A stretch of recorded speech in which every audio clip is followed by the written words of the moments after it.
Saya akan ajak semua saudara untuk memikirkan realita.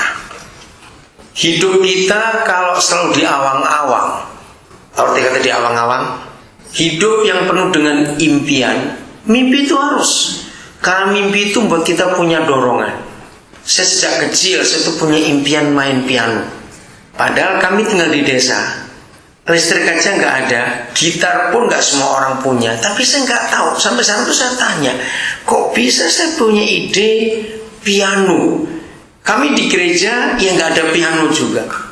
Saya sampai sekarang lupa kok bisa saya ngerti piano. Saya senang sekali. Itu impian saya dari kecil. Dan sampai setua ini nggak terbukti. Nggak lucu kok sekarang langsung tertawa. Dia tertawakan, saya tertawakan saya. Nggak mungkin kalau seumur 50 lebih ini mau belajar piano, lucu. Gurunya stres nanti.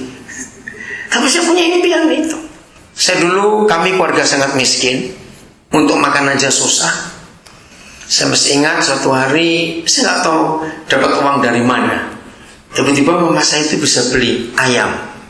Dulu kami kalau makan ayam tua itu makanan mewah. Kami berenam, 4 kami kakak beradik, nenek dan mama. Kami berenam itu setelah opa meninggal, setelah papa meninggal. Nah saya ingat betul hari itu beli ayam kampung ya, zaman itu tahun 60-an. Nah ayam kampung itu beli dada. Ayam kampung dan dadanya pun 1/4. Lalu saya tuh bayangkan gimana mau dimakan 6 orang. Tapi mama saya hebat. Saya ingat semua itu saya suka sekali nasi masak tim ayam. Jadi kuah dengan kuah bening saja pakai bawang putih, jahe. 3 hari pertama kami berenam makan kuahnya. Hari keempat baru makan dagingnya. Setelah sudah kering direbus. Itu pun kalau kata disuir-suir, dicabut-cabut gitu, lalu nasi putih, kuahnya masih banyak, dan ayam yang sudah kecil betul, karena sudah 3 hari direbus. Itu dibagi satu-satu, dikit-dikit di atas itu 6. Jangan untuk makan sekali dagingnya, 3 hari itu makan kuahnya. Saya sampai sekarang begitu suka kelapa. Kenapa? Kami tinggal di desa, beras tidak sulit. Dulu hampir beras kami nggak pernah beli, karena tetangga kami baik-baik, mereka saling nolong. Kalau ada yang kurang saling memberi. Nah kalau nggak ada lauk, pohon kelapa juga banyak. Kelapa juga nggak beli kalau kami di desa itu. Jadi kalau nggak ada apa-apa, masak nasi gampang, karena nasi pasti ada. Lalu mama saya itu parut kelapa. Kenapa parut itu dikasih garam dikit, lalu diaduk dengan nasi itu. Tahu rasanya, gurihnya luar biasa, nikmat sekali. Nah itu makanan kami. Kalau saya nggak ada beras, kami kepakai jagung, nasi jagung juga. Nah, dalam kondisi semiskin itu, saya tuh masih ingat, saya tuh punya cita-cita, punya impian jadi dokter. Nah, secara logika ini anak kecil gila betul, makan aja susah. Pengen belajar piano, pengen jadi dokter. Orang Jawa punya pepatah, kamu itu seperti cicak menelan kelapa. Nah itu istilah bahasa Jawa. Kalau ada orang dikatakan seperti cicak menelan kelapa, mustahil, sudah lebih gede kelapanya daripada cicaknya. Ngerti istilah itu? Tapi impian. Nah harus punya impian. Tapi yang saya katakan hari ini bukan impian itu. Yang tadi katakan, hiduplah dalam realita. Jangan dalam alam mimpi, jangan diawang-awang untuk hidup. Jangan. Hiduplah dalam alam realita. Saya jamin 100% anak-anak muda yang hobinya nonton sinetron pasti cuma di awang-awang hidupnya. Saya mau katakan, sinetron di Indonesia itu merusak sekali. Mau belajar apa? Sedikit sekali kita punya sinetron yang bagus. Sayang, belum ada yang bagus. Oke, sebagian ada. Nah, apa itu realita dalam hidup? Saya bergerak di bidang pendidikan. Saya pernah punya research tahun 90-an yang lalu. Saya baca koran hari Kamis yang lalu, pas saya perjalanan dari Papua ke Jawa, dikatakan bahwa 60% lulusan perguruan tinggi di Indonesia menganggur.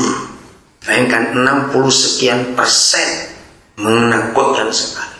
Bukan hanya karena tidak ada pekerjaan, karena krisis global, tidak.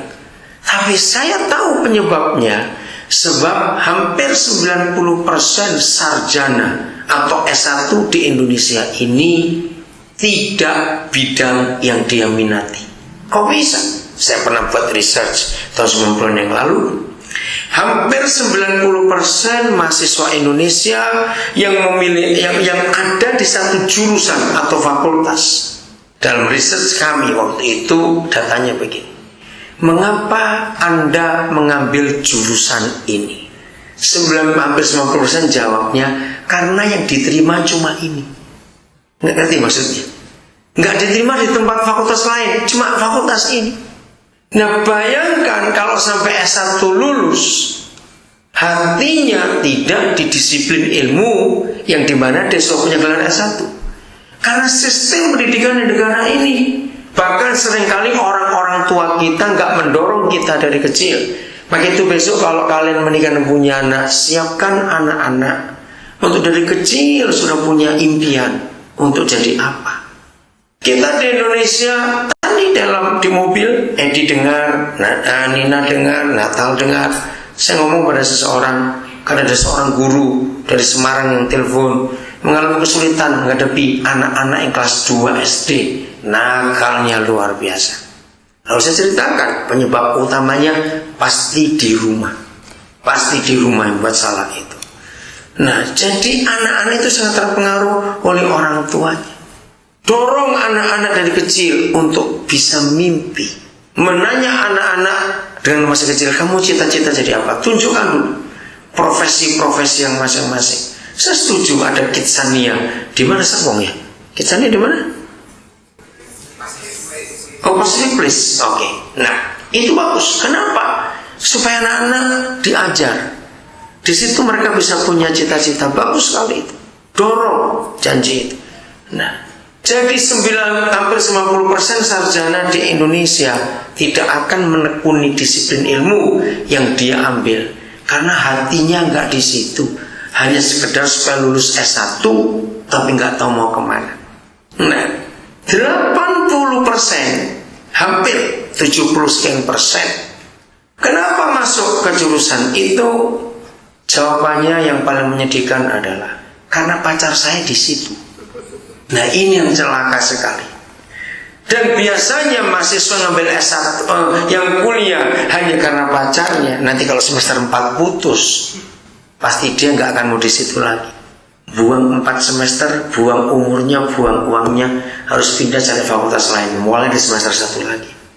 Coba bayangkan, menyedihkan.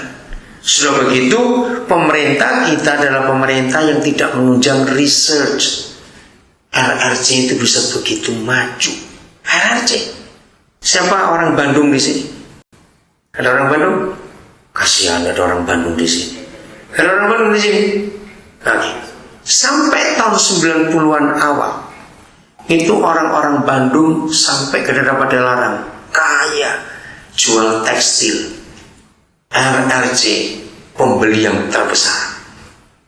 Pertengahan 90-an bersama dengan Krismon tahun 97 langsung bangkrut karena RRC sekarang produksinya luar biasa. Siapa dengar berapa bulan yang lalu RRC bisa buat batik yang bagus sekali. Kenapa? Karena ada research. RRC sudah mengirim orang ke luar angkasa. Kalah Jepang. RRC duluan. Nah, di Indonesia tidak menunjang research. Padahal uang begitu banyak. Sayang. Tahun 70-an Malaysia itu masih belajar dari Indonesia. Tahun 70-an Petronas Malaysia itu, Pertamina-nya Malaysia itu belajar dari Pertamina Indonesia. Mereka itu punya lahan minyaknya hanya sekian persen kecil kalau dibanding lahan minyak di Indonesia. Tapi lihat Petronas Menara Kembar itu hasil dari minyak mereka. Indonesia paling tinggi cuma Monas. Itu bisa tahun 60 berapa dibuat.